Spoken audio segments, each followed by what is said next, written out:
What's up, guys? It's your boy 3Ghouls1Yorick here, and this time it's another matchup guide, of course, but I forgot to say. But anyways, this time we're doing Yorick versus Tryndamere. This one's fairly easy actually. All I need to do, like, it's so easy for me to just bully him out of lane early game. You're not gonna believe how easy it is. The only problem here is if you somehow like mess up your early game, or let's say like you get capped early game. You can only do like a little bit of trades with him mid game, and it can be difficult to kill him once he gets like a vampiric scepter if he's not behind by then.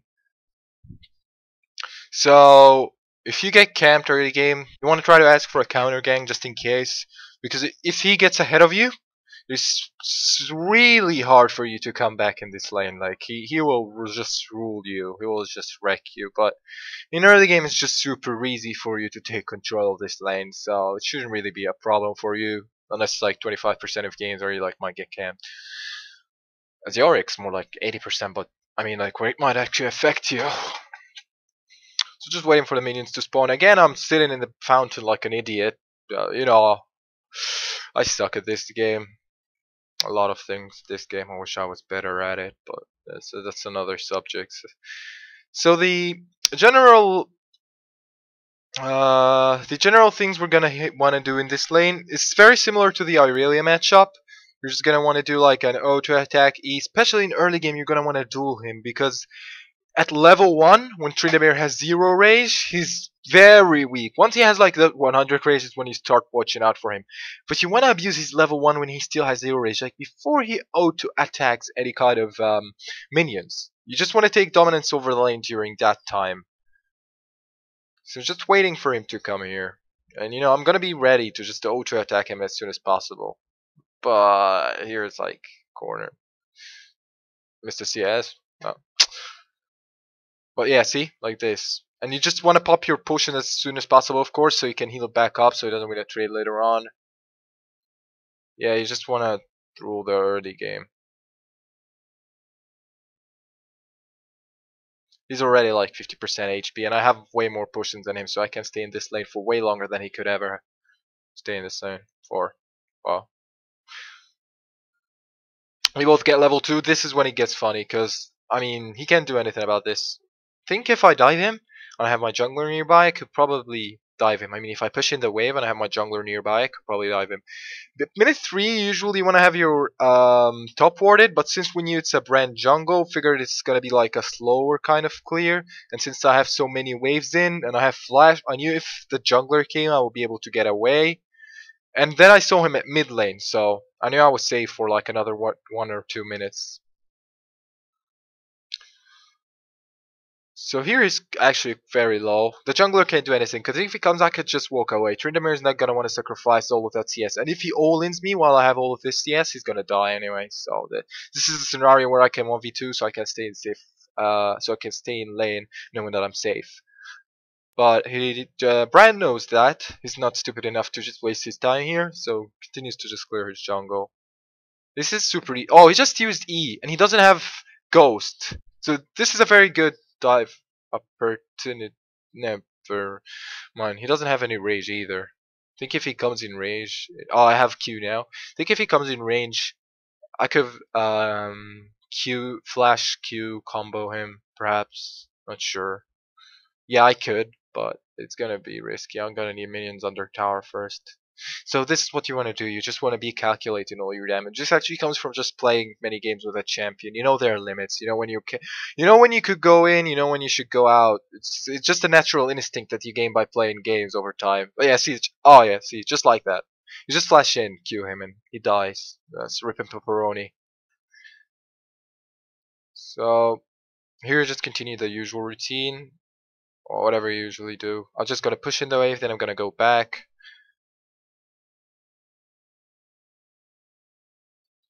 Yeah.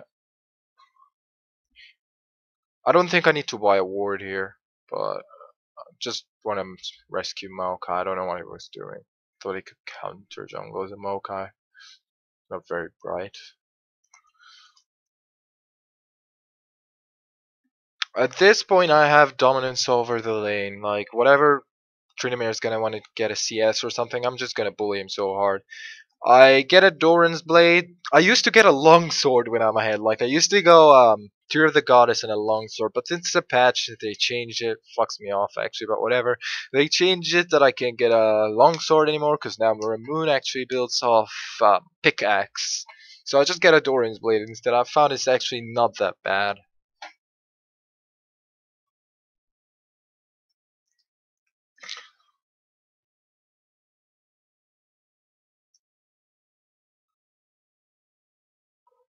So here he can't do anything to me. See. It's like no way, Jeff. I can just sustain in ghouls. At this point, Tryndamere is my bitch. I can do whatever I want with him.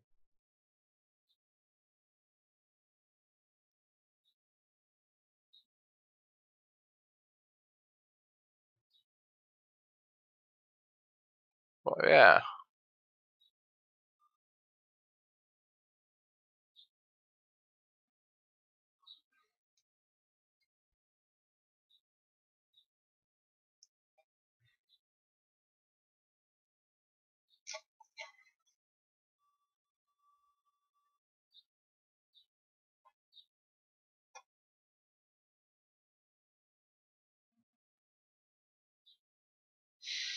Just freeze in the lane. He goes for a roam.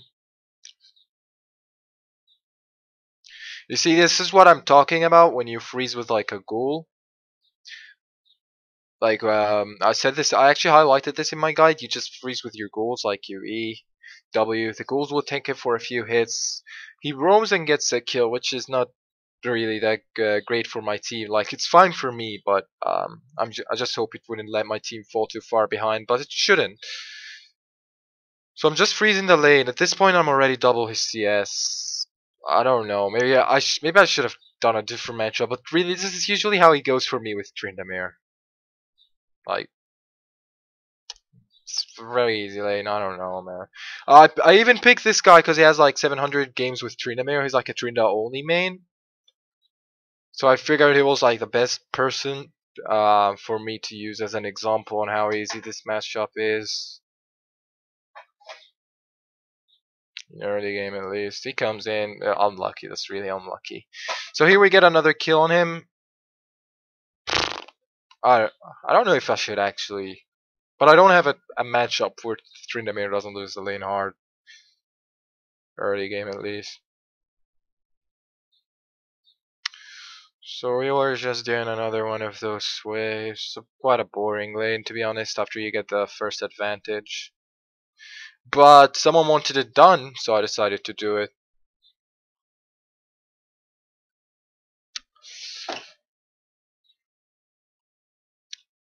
I'm just gonna push the wave here. I could probably no, I can't.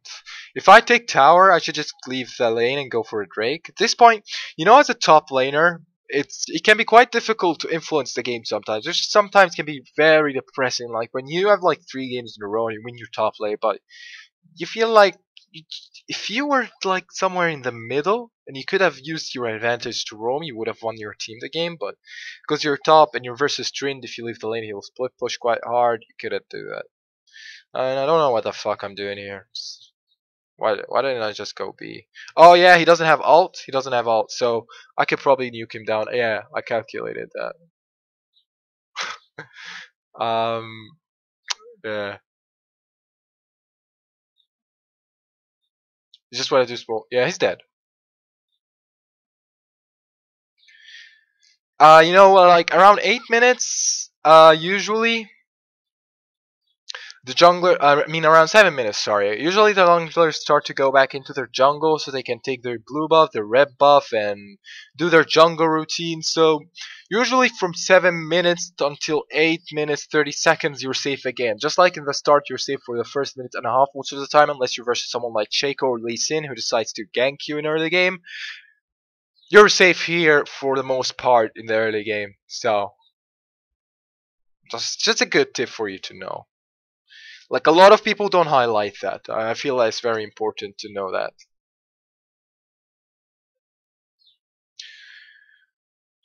Here I'm pretty much got control of the lane. I mean, Tryndamere is 33 CS and I'm 73 CS. I should. Maybe I will upload another one if people feel like. This is actually why I was hesitant on the Tryndamere versus Yorick matchup, because I feel like you just get a lead on him in early game and then the lane becomes very stale. Like, there's not even much for me to tell you guys. Like, oh, so you just get this kill early game and then I'll just fuck him for the rest of the game and he can't do anything about it. Watch me, I'm still good. That's not the point. It's just about how to get the first advantage. Like, maybe I should just do 3 Tryndamere matchup guides and upload the first 5 minutes of each one to show you guys how I get the early advantage. Maybe that's what I should have done instead of doing like a full game, but whatever. I'll just put this one up. It's good that you get to see the team fighting and roaming as well. So the enemy team gets Drake. My team is behind at this point, but I'm pretty sure I can carry it once I start roaming. Just freezing the wave, just freezing the wave. No, not freezing. I mean pushing the wave, because I'm confident that I can bully him under his tower pretty hard. Like that's one thing that's fantastic about Yorick is your E. Your E kills with 100% extra bonus AD, yet it does magic damage. Oh, and that was quite risky, but calculated. Here I get the tower. Once I get the tower, I can start doing a roam every now and then and help my team out. Not just spectate them while they keep losing. Bran is here. He's underestimating the self heals. Though, look at that damage. I swear. Wow. He's dead. He's dead. Zed is here. I see him, but I decided, I'm gonna be dead anyway, so I might as well go for it. It's one thing you want to know. Like, let's say the enemy top. Let's put a scenario like that. Let's say like the enemy top is 20%. You're like 70% and you're playing as whoever, or the enemy top is 30% and you're like 70%, and you're playing a champion that you're confident as, say Yorick. The enemy Ranger comes in. Now you have two scenarios. You can either flash away from the enemy Ranger, probably end up dying, or you could actually just and have high chances of dying. I mean, that's if you're like pushed far in like I was over there. Or maybe risking it for an execute, or you could just kill the enemy top lane, or kill your opponent, whoever it is, doesn't matter what lane, get a cross kill before you die, and not waste like your flash to flash away or something like that. Sometimes it's better to actually get a cross kill than to run away and risk dying. So that's not to say that whenever you get ganked, you should try to turn it into a cross skill, unless you're playing someone like Darius.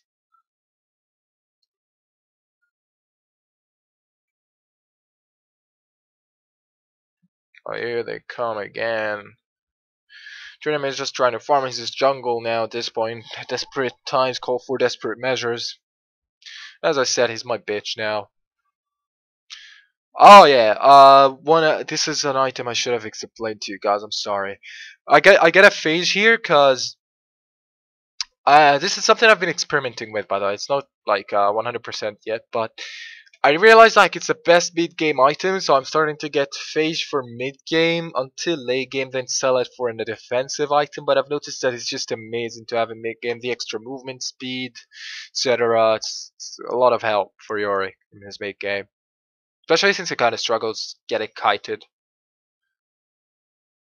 Vayne is turning around the lane. Okay, this is GG. Fed Vayne plus Yorick's GG. I see Zed's going bot, so I'm roaming. Tryndamere's pushing top. I told you, once I take the tower, I can start doing small roams. He wants to freeze top. No, he's pushing. Really? Yeah. Freezing for a bit. I can just force a tower here. I highlighted this in my guide, when you oh yeah, when you have like when they're dead and you think you can take the tower, but you don't want to wait for the minions, or you can't wait for the minion. Let's say there was like another scenario where there was like 5 seconds left before they're here, 10 seconds left before they're here, and we don't have minions. The tower is like 20%. I could just summon a ghoul to tank it. You could just summon yourself to tank it. Usually it's best to do it on someone with the most HP, so since the ghoul just copies stats.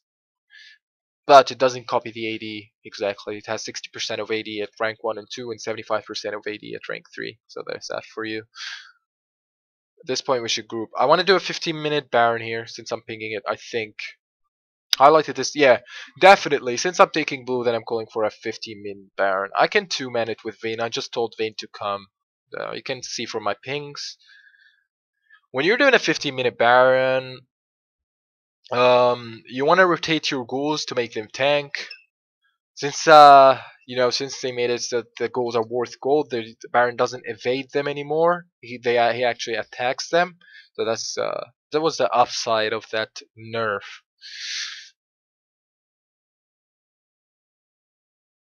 So yeah, this is like a free Baron. I don't know why Zareth came. He didn't have to, but it's okay. Usually I just tell people to pressure the lanes because you don't want the enemy team to feel like people are missing. That they go check Baron and they kill your guys. That would be good at all. That's why I tell them to like pressure the lanes. So I got Baron, I got top tower, got bot tower, we got mid tower. They have 0 towers. We should just fucking group. But yeah, see the lane. Tryndamere is almost catching up to me in CS because of all that time I was roaming. So I'm here. I'm just like when Yorick's ahead, his mid game power spike is super high. Oh yeah, they catch nice Morgana, nice.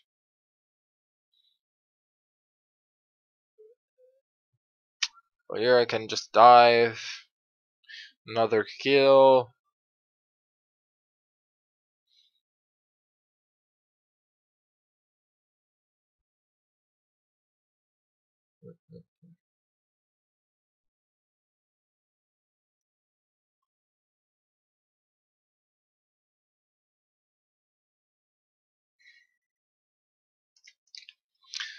So here we just siege it. I'll let a few of my ghouls tank. Oh my god, this is so bad. Why didn't we just take the tower?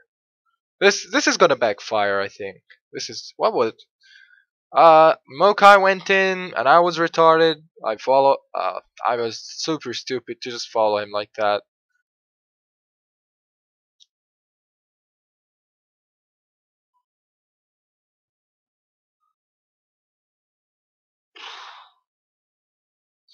That was unnecessary. Like that didn't even need to happen. We could have gotten the inhibitor. Man, not the inhibitor. Maybe probably could have gotten the inhibitor, and if not, we didn't have to die. Tryndamere gets a top tower because of this, so I think yeah, he's gonna get it. He's definitely gonna get it. So at this point, I think our next rotation should be to go mid lane, then go top lane. Something, something, something. This would be way more fun if I could record it live, But yeah.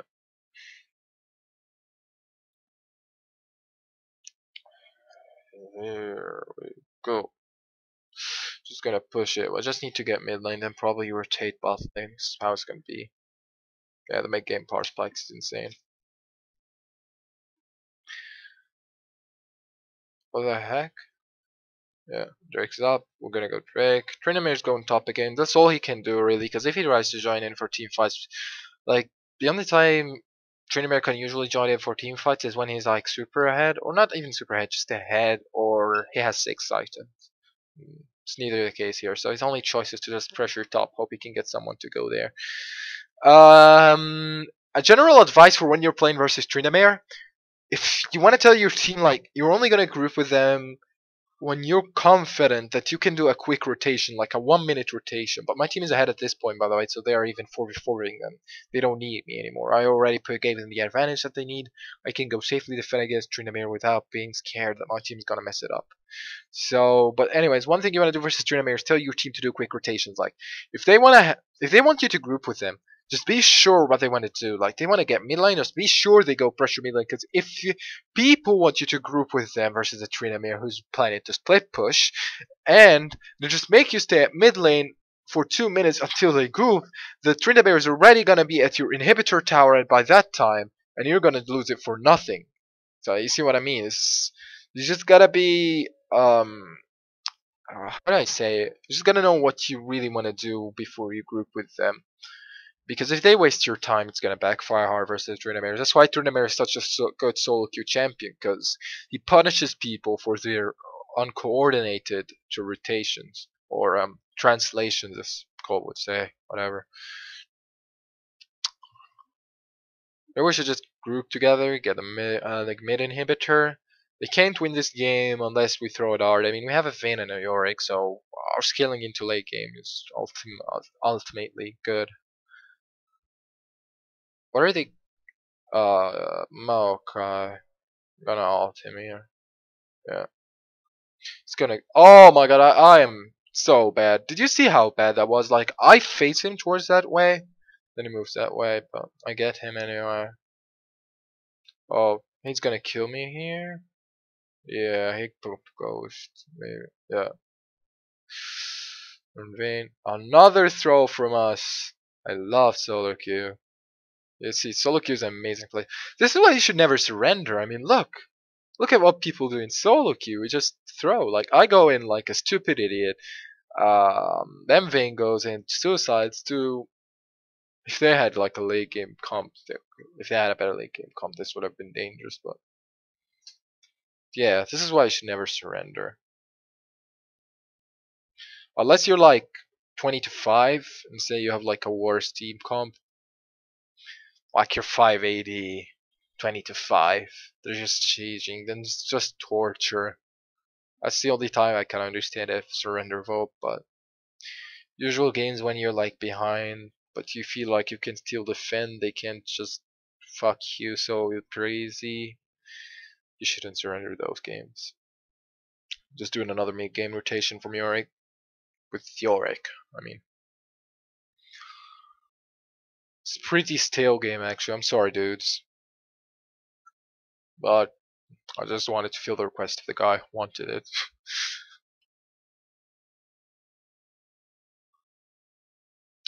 There we go. We're gonna make a catch here. No, no, we're not.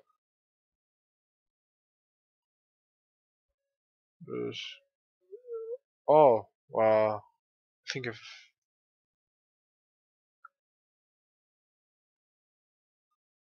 they see me going back, are they gonna engage because of this? No? Yeah? No?